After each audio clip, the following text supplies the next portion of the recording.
So this is the our Shiny proxy implementation that I have for work.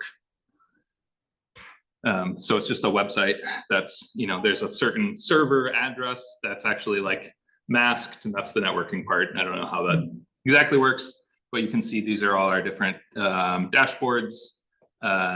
Some of these are password protected, some of them are not. Yeah. Could you click one? Like that's password. So it's so launching this is actually spinning up a Docker container in real time. And this is showing, this is a survey data that the example we had earlier about confidential data, but wanting to see aggregate results. This is a good example of that. This data is not publicly available, but this dashboard is a way of accessing the data for the public users in a way that respects like the privacy of the data set. So your audience are anyone who's interested in the data, who's usually, who are your audience generally? State agencies, public health organizations, researchers, yeah, generally the public and state agencies. So are you able to share that link? Yeah, I can do that afterwards, or put it in maybe in the GitHub information. Sure, copy it down real quick. Okay. Welcome back, everyone. So lastly, with our last hour that we have, I'm going to do a little bit of a brief tour of advanced features. So this is specific tables, plots, and map libraries that I like to use in my our Shiny apps that have a little nicer interactive features than kind of the base tables and plots that we've shown so far. Have a lot of nice built-in download features, saving features that kind of, to some degree, come for free with the app. So the first thing we're going to look at is interactive tables with DT. So we talked kind of very briefly at the beginning of the workshop when we looked at that website for the data which we were pulling. We said that they had programmed this data tables into their website. So we're going to use the same JavaScript library data tables that they were using there. There's a package called DT, which we'll be pulling from. So I'm just going to copy this and put this into the RStudio to start with. So we can see this outside of the Shiny app too. All right, let me expand this. All right, so this is just a representation of our table, of a portion of our table, of our data in this data tables format. So what's nice about this is, so this is an HTML-based tool. It allows some interactivity, which I can show different amounts of the data in my viewer.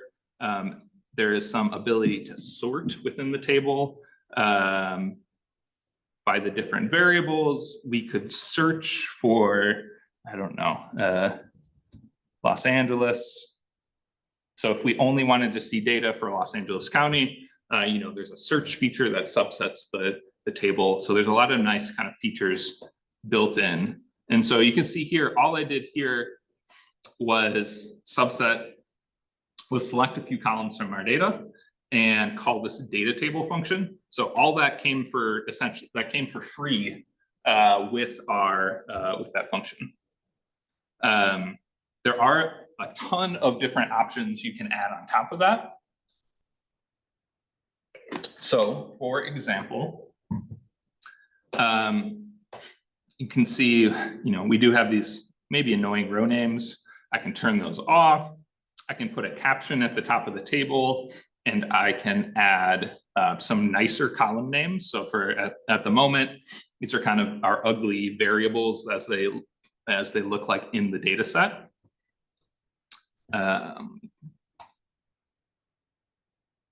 Test this out.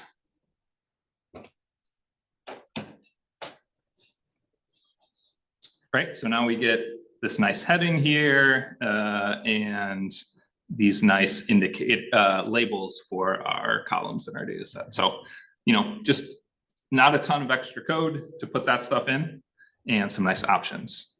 Last part of that, there are a lot of options that are kind of in what they call extensions.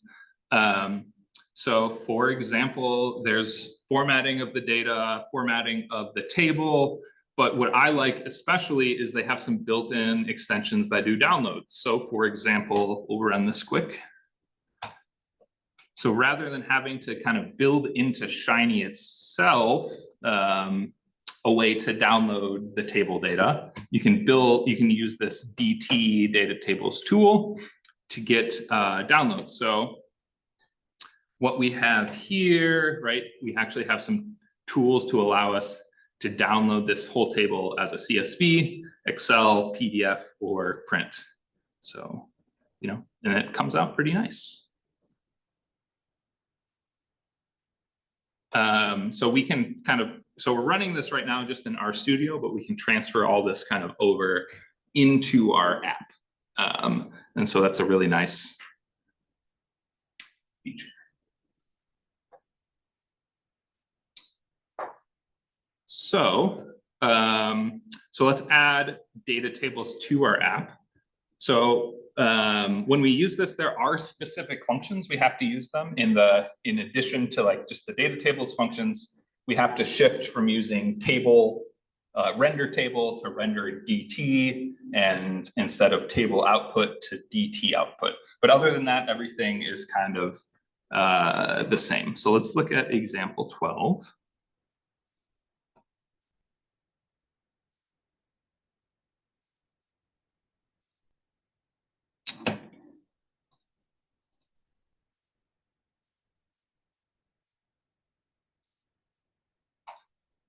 So let's run it first, and then we'll look a little more carefully at the code.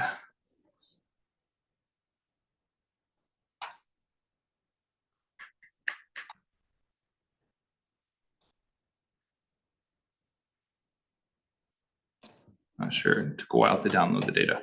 Okay, so what I've done is add this in a new tab. I've left our ggplot and our kind of old tables in this compare counties tab, but I've created this new tab with kind of new features. So the motivation for this is right now we comparing counties against each other in the plot. So one other thing we could do is look at counties over time, right? We have this data set for 21 through 2023, and we could look at the trajectory of these different variables. So I've added some inputs to allow us to do that. Again, an outcome. And then the second thing I added was an input to select one or more counties. You can see I selected 3 counties here. They show up in our data tables, and we get all the nice data tables features that we talked about: sorting, downloads,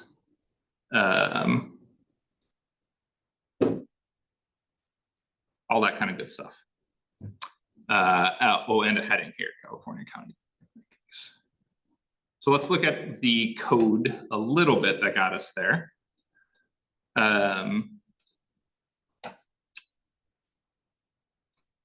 Right, we're starting to get a little bit more complicated here.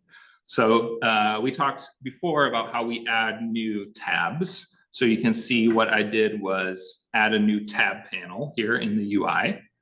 And again, I'm going to use the sidebar panel and the main panel. And I have a select input, which gives us the outcome that we want to look at. And then I added what's called the picker input. So this is from that Shiny widgets library that I talked about, which was that other set of libraries where I said, when you choose multiple, I like this one better than the default. So I went ahead and put that in there. So that one is called picker input, which is that alternative. And so this is how we're choosing one or more counties. And I'm feeding it a county list, which I'm actually defining in global. So this would be an example of another thing you could do in global. You just need to do this once. So I'm taking the data and I'm looking for the distinct counties, and I'm getting a list of the distinct counties computed in global. Let's see. And then all I'm doing is outputting the table here in the UI. If we look at the server, we'll have new server elements. I've added some nice comments to try to keep track of the different components, right? This is a place where we're start to get a lot of code, and keeping track of it is really important. So I've added a reactive component, which gives the time, and then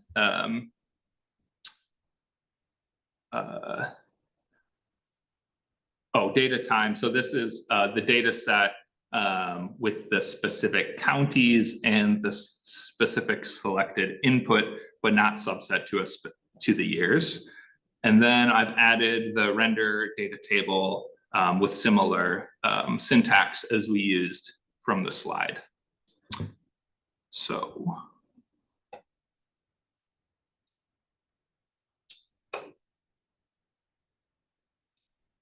that's data tables. So really easy kind of next step from your basic tables, and you get a lot of kind of nice functionality for free, quote, on top of that. So questions about data tables?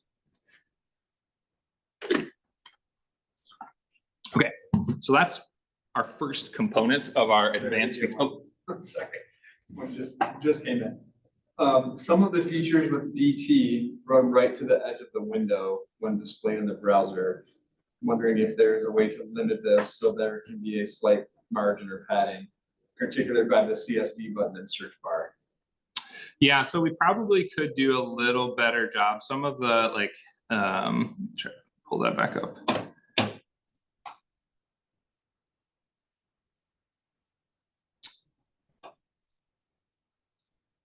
Yeah, so talking about this, right, running right to the edge. So I think if we, let's see how I implemented this. So to kind of adjust some of these things.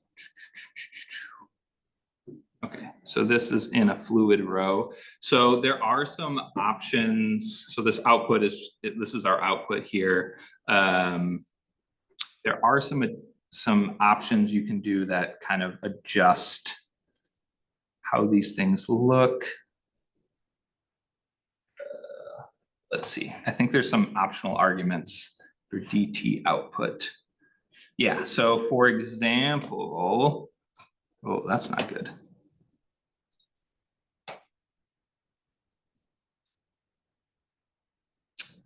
All right, so for example, in this DT output, we're only using, we're doing the defaults here. So you can see the width equals 100%, height, some of these things fill. So it's possible if we were to like adjust, we could try this. This width equals, let's say 95%.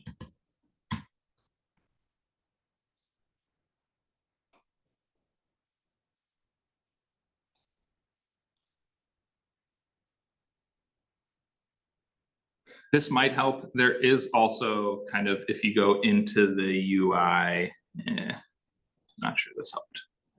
There are ways to like add some optional components into the, you have to get a little bit more into the HTML elements to add some like information about the borders, but that you can do that kind of thing. It just, you'd need a little more some optional arguments. It looks like what that did is it only added the space. The 95% seemed to go from the left-hand side to the right-hand side, not left-hand side of this border. So we'd have to play around a little bit more with that. We have another question too. Could you show again the codes for printing the PDF? Yeah. So the code for the PDFs or the Excel is just this extension that goes in this data table. So if you eliminated CSV or Excel, you would get rid of those buttons here. But it's with this extensions part of the data table function. It's kind of a little bit buried in here. There's this options with this list. I would recommend looking at the examples from their website in terms of the specific syntax and getting used to that, because it is a little bit difficult to figure it out. Is that a comprehensive list of options for that buttons, that very last command? I think this is all the ones for the download button, but there are a ton of different options. If you go to this data tables, maybe this isn't the best. If you like search for R in data tables, there's lots of tutorials about the different options that you can look through. Great.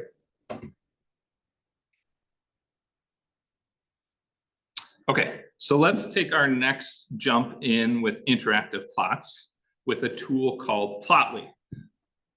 So similarly to data tables, we have an R package called Plotly, which is a way to connect R with the Plotly graphics visualization library. So Plotly is a graphics library that exists outside of R itself. So this is something that can be used with Python. I believe it can be used with, it's slightly own language, but it is something kind of that exists between different programming languages. And so there's some nice tutorials here on all the different things you can do with Plotly. So similarly to how we used DT, we're going to have specific render and output statements that we'll use with Plotly. The other thing to know, we were actually talking about this a little bit in the break, but if you're familiar with ggplot, there is a nice function that changes ggplots into Plotly objects called ggplotly. This works pretty well, but not always the best in terms of exact customization. To really fully customize your Plotly objects, you should be using the direct Plotly functions rather than trying to translate it from ggplot. So let's look at what in this example 13 here.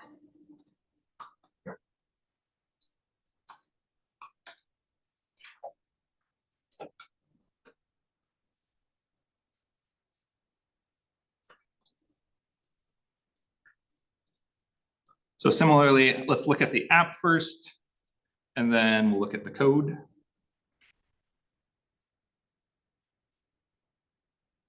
Okay, so I get first thing you see here, there's nothing in our plot. That's because we don't have any counties selected. So, but as we select some counties, we get the information here. We can select our different outcomes to see these over time. Okay, so Plotly, what is great about this? Okay, so we get these hover features in Plotly. So interactivity, we can actually zoom in on this plot anywhere we want. There's a bunch of tools in the top right-hand corner.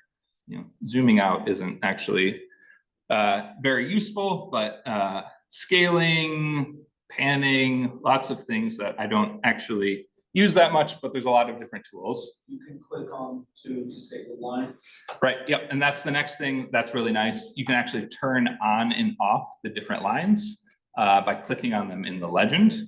So it enables, we could build that into our RShiny app directly, but it gives a nice way to kind of do that automatically. And maybe the best thing that this can do is we can actually download this plot exactly as with our zooming and our preferences for the different lines we're showing with this tool that looks like a camera. And there's probably a little bit of issues we have up here with, working out the sizing of the borders, but, this is a way for your users to capture the graphic exactly and to put it in their presentation or their paper or something like that. That is very much built directly into Plotly. Okay, so let's take a look at a little bit at the code to get us there. This is a little bit more advanced than the data tables code. I'm going to look at global. You can see here we're starting to pile up in terms of our different libraries we're loading. But what I've done is I've written a helper function, as I've called it, to do this Plotly plot. I'm not going to go through this specifically, but this takes the data and is going to plot it with the different pieces. I've actually defined a custom hover feature here in terms of what you see in terms of the hover, and adding these different levels. So I encourage you to take a closer look at that as an example if you're interested in using Plotly, but we're not going to necessarily go through that specifically here. In terms of the server, basically the nice thing about writing that helper function is it really simplifies what I put in my server. So these are the only lines I've added to the server is a render Plotly and an output, and then I just call my function on the different inputs. So if you do the kind of the legwork of defining your helper function, it makes this really easy and nice for programming. And then in the UI, I've just moved some pieces around, and we're outputting our Plotly table in the main panel, and we've shifted our data table down below. So again, we can take another look at that. I turned it off.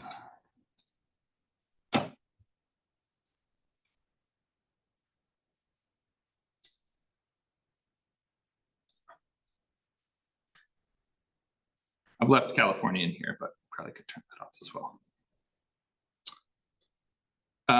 Questions on Plotly?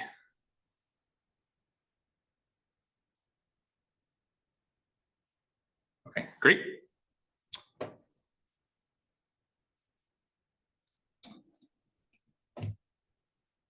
The last thing I'm going to talk about is interactive maps with a package called Leaflet.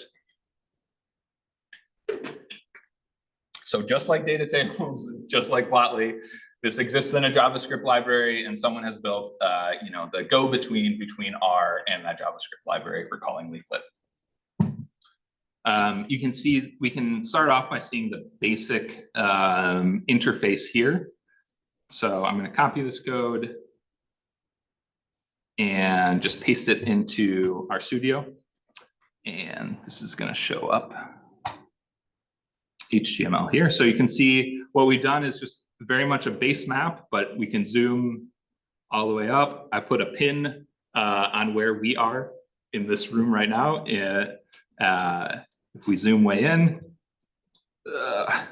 and I've labeled it. Yeah, I've stuck a label on that. So, this could be super useful. There's different ways of showing that map. So, but you can see this is all the code that it took to produce that interactive HTML map. I've just called Leaflet. I've added a base map, which is what you were seeing there. And then this last piece is just adding that pin with a specific latitude and longitude with a label. So this could be used in a lot of ways. So you can imagine, so our kind of motivation here, right? We have all these counties with data. Another way to display the data in our app would be to map them and kind of visually compare how the different counties are doing against each other. So we're going to add that feature to our dashboard here. Just like the other advanced features we use, we have a specific render and output function that we need to use. We have render leaflet and we have leaflet output.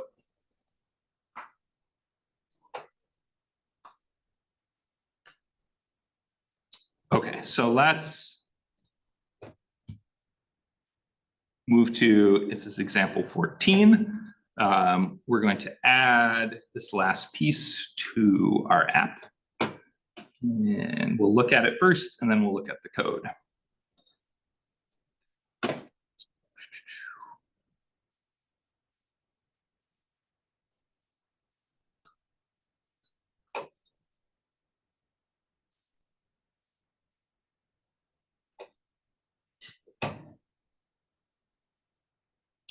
I think it's reloading the data for some reason. Okay, so I've added a new tab onto our UI, which is a map of California. And what I've done is had inputs for the year and the outcome. And I've scaled the color of the map to relate to the outcome with the legend down here, with the darker blue to be the higher rates.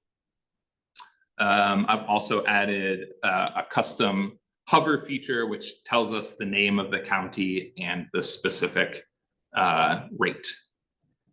So so what I did, I actually turned off the ability to zoom on this and made this fixed, but you can turn those back on and have kind of custom points. So yeah, so there's our map. Let's look at the code a little bit that got us there.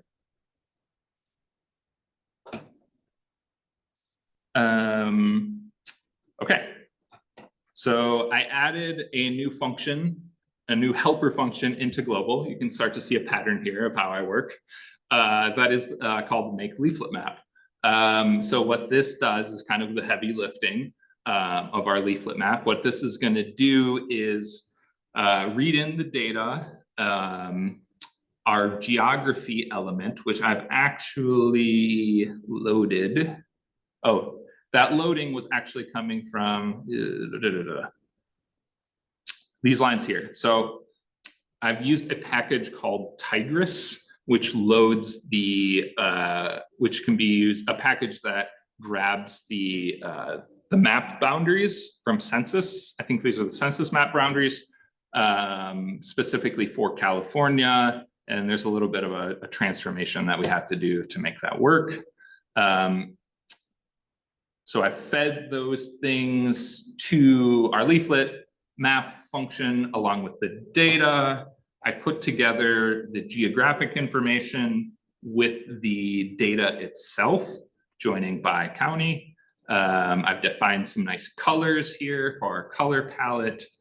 I've customized that hover text I mentioned, and then defined this map within leaflet. So this leaflet function is the actual portion that is coming into play here that gives us the leaflet map.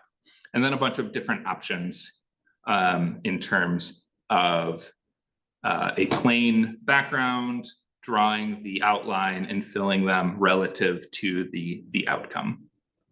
So like I said, a lot of the heavy lifting going on in that function, but if we look at specifically at the UI here, within the map portion, this new tab panel that I've added, relatively similar information to get the user inputs for that map, the year and the outcome, and then outputting it with leaflet output.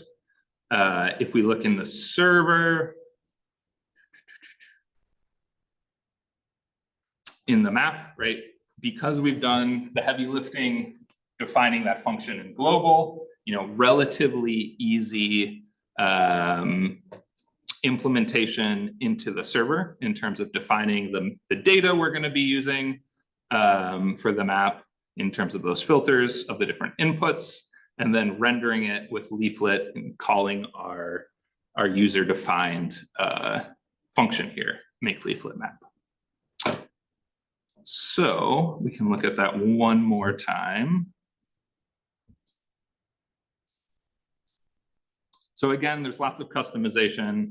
like these other options that you can add into these things, but really powerful tool to use kind of a interactive feature for maps on this.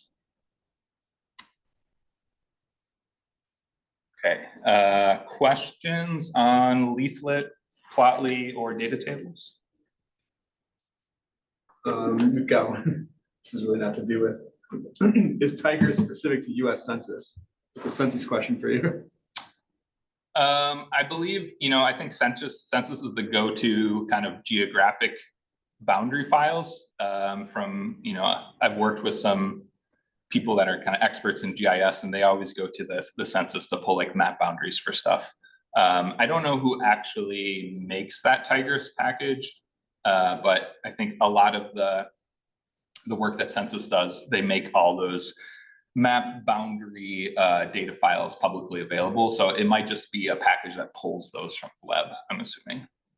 Next question from the chat.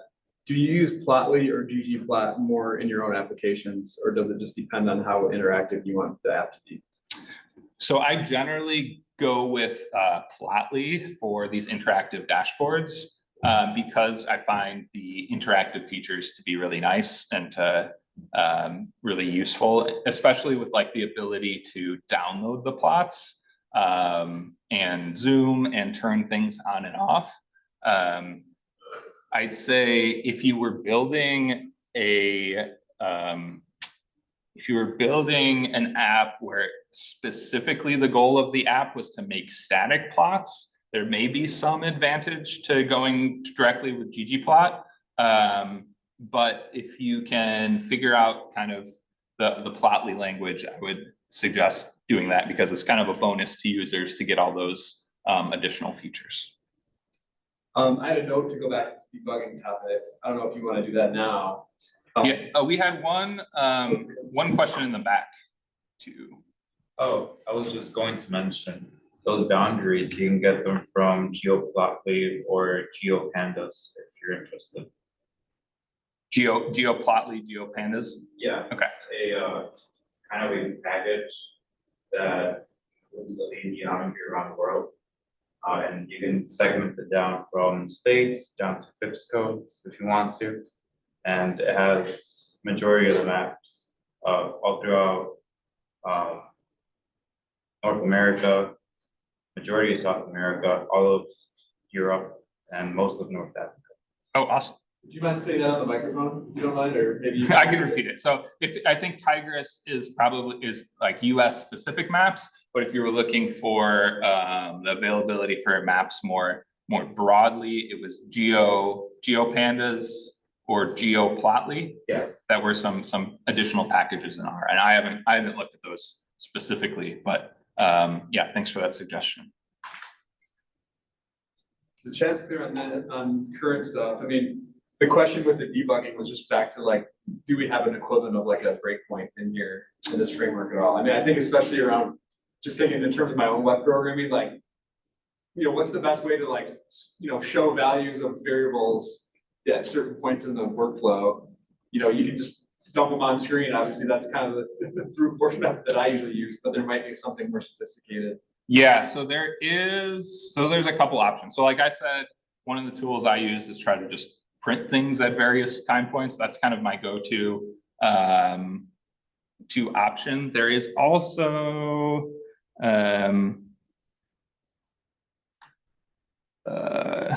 there's this tool called ReactLog, which helps you build with your Shiny apps like a graphical tool of like this input goes to this piece, goes to this output. So that can be a potential tool as kind of understanding what is happening under the hood. I have found for complicated apps, the graphical summary it builds is really complicated and can be hard to interpret itself, but that is another tool I've seen to do that as well. So my kind of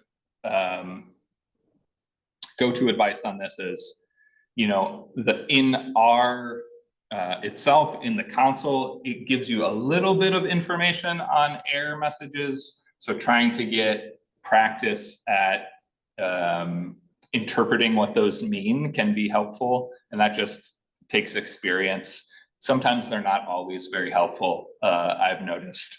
And then, trying to print things for, I think I have some colleagues who use that browser extension, but I think debugging is one of the more challenging things in RShiny and just takes some practice in terms of doing that. I say the other thing to do is trying to break things up into little pieces. So, one of the reasons that you may define these functions outside of Shiny is that it's easier to debug things outside of Shiny. So trying to break them up into things that you can test outside of Shiny and give things values and see what's going on, and then putting them back in the Shiny context, kind of knowing that they're working before that. Great. One more question just came in, back to leaflet. In the leaflet example, we see the California map boundaries and lines are highlighted. I assume that while zooming it in or out would show the complete world map that leaflet loads. Is it possible to just load or display the region of interest? So like, any specific region, a county, state, or anything, like how would we constrain the map to like not zoom past per? Yeah, so that's actually what I've done here. So you can see in this this leaflet example I defined with our function. So I've specifically turned off the zoom control here, which is why we couldn't in the actual app zoom in and out. And I've set the specific the dimensions. I think I picked this 5.7 just by trial and error in terms of how far zoomed it is on the map. And then there's also a feature that lets you kind of drag the map across, which I've specifically turned off so that, you can't, we're focused on California and we're not going to let the user look beyond that. And then actually, so the first example, I used like the base map for the, I guess it would give for the entire world where it zoomed in. But instead of that base map, which showed, streets and businesses and stuff, I've used a base map that is completely plain and doesn't show anything. So that's why in our example, we only saw the state boundaries of California. See if I turn this off, might be a interesting example. So let me turn this off, and then I'm going to turn zoom control on, and we can see the difference here. But you can do, these are some of the options that you can do to specifically do that.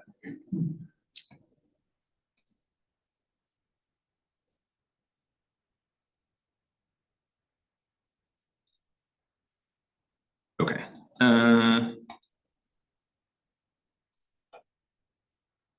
You still have the min and max zoom set. That maybe that's why. Oh, that's, yeah. So I've preset, good eyes. I've set the min and max exactly. I'll turn this on while we're at it. I think I may need to add, where was our example? Add tiles. Let me go back, put add.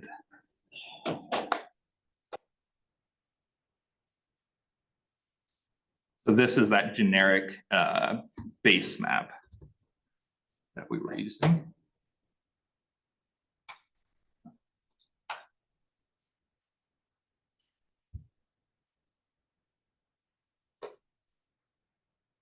Aha, okay. So now we get all of the map, and I think this zooms out to the whole world.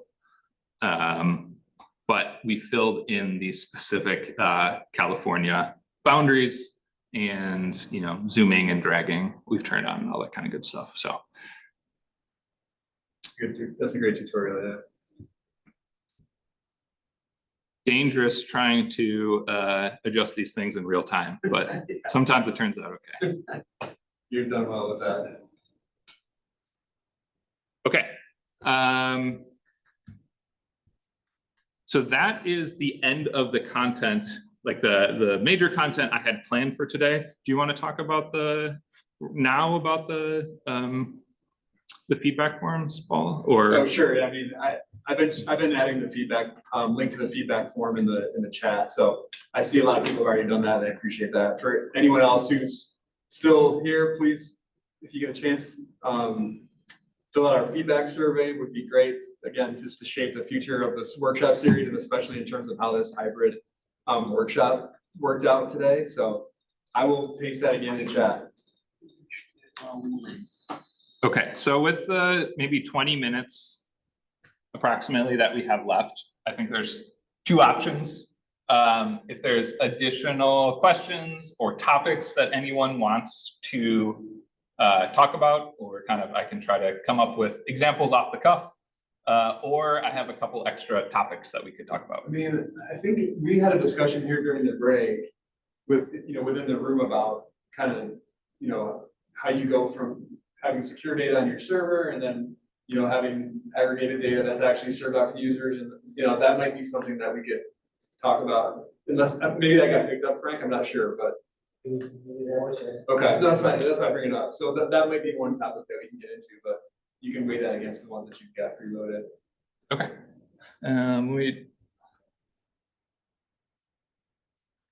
Yeah, we can talk about that a little bit. So the question we were talking about a little bit, so say you have a data set which is maybe confidential, that you're not letting users have direct access to, but you want to allow users to, see some aggregations, to basically have a tool to analyze the data with proper controls. You don't let anybody see if the cell sizes are too small. Maybe you have some specific rules about coefficients of variation. If they're too small, we don't let the user see them. So you can build all those things into your RShiny app, which is really nice. And we have in some of the production examples that we do, a lot of that just that happens inside of the R code you build. So you're going to have to very manually filter out results when they hit your small cell sizes or whatever rules that you have. I think what's great about RShiny is that, say you're hosting this dashboard, the data is not directly accessible, is not necessarily exposed to the web unless you make some choices to directly expose it to the web on your server. So unless you do that, the only thing that users should have access to is the dashboard itself, and however you program the output to allow users to do that. Are there any global ways you can programmatically limit these things? You know what I mean? Or do you just have to sit there and brute force test all the various combinations and eliminate the ones that run you into trouble?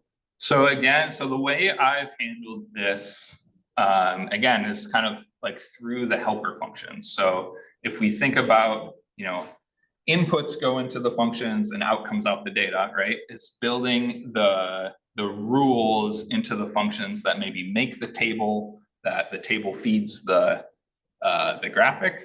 So for example, maybe there is in the table that you're making, that, say you have a cell size rule. So you have to build someplace in that function where you check the cell size, and then you filter out any rows of the data that don't meet that criteria. So you do have to kind of do it manually, I think, but if you kind of think about it ahead of time and build it into those functions, you can kind of do it for all cases, not necessarily worrying about specific input settings, but to kind of do it checking for it no matter what. Great. We do have a user question, so anything else on that before we move on? Anyone? Okay, good. So this question just came in. Do you employ testing of your apps to ensure they don't break in production? And if so, can you recommend any specific tools? Yeah, so I do not have any specific tests that kind of go out before we send things into production. Probably if we were in a bigger shop or like more higher stakes, we would build more of that in. Right now, kind of we manually, always test the dashboard whenever we make significant changes before we put it in the production environment, but a lot of times that is somewhat manual. I think there's starting to be some more options out there in terms of tools and packages that try to do that. But I am not personally familiar enough with them to recommend them. So I think this is, it's personally, so I'm coming from a statistics background. So it's interesting as you kind of get more and more into this, the building these kind of apps, you verge into that computer science background, and you start learning about things like unit tests and all these kinds of things, which I didn't learn about in my formal education, but best practices as you kind of get into more of this development of and writing code. One more just came in. How about your thoughts on handling large scale data with Shiny apps? I mean, there's no definition of large scale here. I think that could take on some different meanings, but yeah, if you want to go ahead with that. So generally, some of this, say there are a couple options. So generally R is getting better at, the big downside of a big data set is going to be the initial load, right? So that we talked about that global script is the thing that gets run once when your app starts up, and then it doesn't have to get run again. So a user goes to your dashboard, that global script gets run, and that can take a long time if your data set's big. So that's one piece. I guess if you had a big data set, the actual computation could be, maybe you have a button you press and that subsets your data or does a particular action. So that could take a long time. So there's a couple more advanced R Shiny things you can do. So there's some packages that have to do with, like, I think one's called like promises. So there's ways that kind of things can happen in the background and the user doesn't have to necessarily wait. I've played around with them a little bit, but it's some more advanced work. So for example, maybe rather than, when the user starts going to the dashboard, whether the data gets loaded, maybe the data is getting loaded while the user is landing on a welcome page, so it does not necessarily held up by those kinds of things. The other thing you could do is rather than have your data directly, your big data set directly in your app, you could build some sort of kind of API where your app would generate a query. The query would go to the server to pull the data that you needed for that query directly and get the answer. So it's the piece you're avoiding there is loading the data, because the data would just be sitting in this API ready to be queried. So that could have some benefits in terms of speed of not having to load the data, but there's some computational complexities there still. So there are a couple strategies. So far, I have not ran into a data set that was too big that the startup time made us try one of the other strategies for real. And I think if you have a relatively large server you're running on, that helps as well with the speed of these things. So I think we've had examples of in production, a couple million rows of data, which has relatively a second or two to maybe start the dashboard up before things get going. I think there's also some ways to have the dashboard kind of constantly running on the server. rather than having to kind of start up every time a different user uses it. But those are a little bit more advanced features of running it in the server. One more just came in on a different topic. This talks about, this one's a little bit of a tricky one, I think. Can you please talk about the best practice to secure the inputs from users through the web page, basically? So for example, we need participants to input their information so that we can calculate their disease risk. So this, you're inputting potentially identifying information from a user. Like, what do we do now, basically?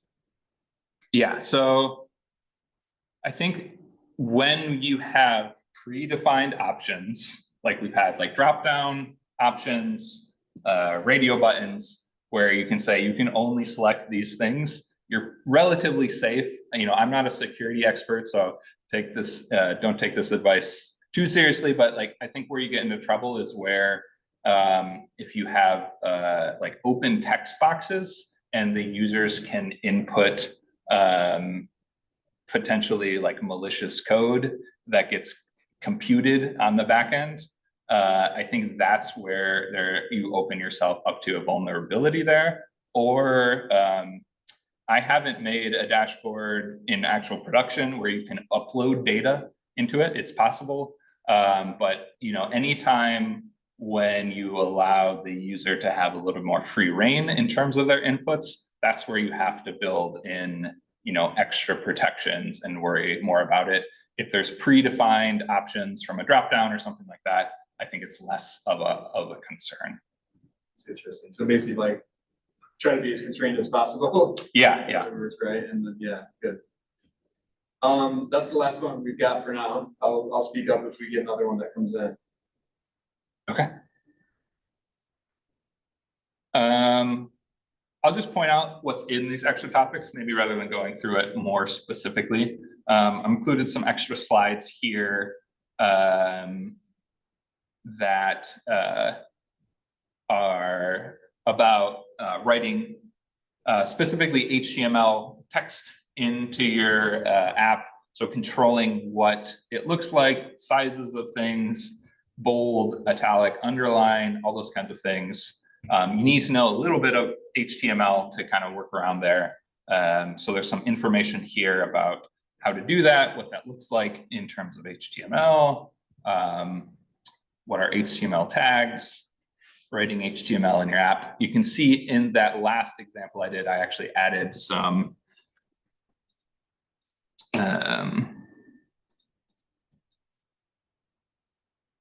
I didn't talk about this, but I added some additional features on this welcome page in HTML with different header levels and some links and just some stuff that you might want to fill out if you were actually putting in actual production. So that may be helpful reference. I also included some information about downloads. So, another thing that you may want to do is add some downloads, either things that are, if you had a ggplot object that you wanted to allow the user to download, you would have to, there's not a kind of a built-in way to do that like there is with the Plotly. So building in a download button or a download link. I've also used this for like static references. So maybe your app you have a PDF that goes along with your data or a PDF that goes as for a reference for folks. Having the ability to download it directly from your web page can be nice. So there's some information about how to do that here in both the UI and the server.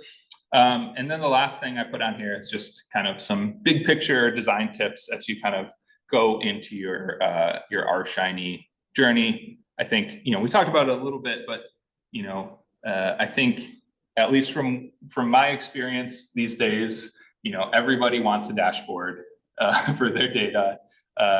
So just being really intentional about why you're building the app, why what your users are hoping to do with that, asking questions, kind of having a plan for what's supposed to be taken away from it, rather than just saying, I need a dashboard about this thing. So having some intention about how it's being used.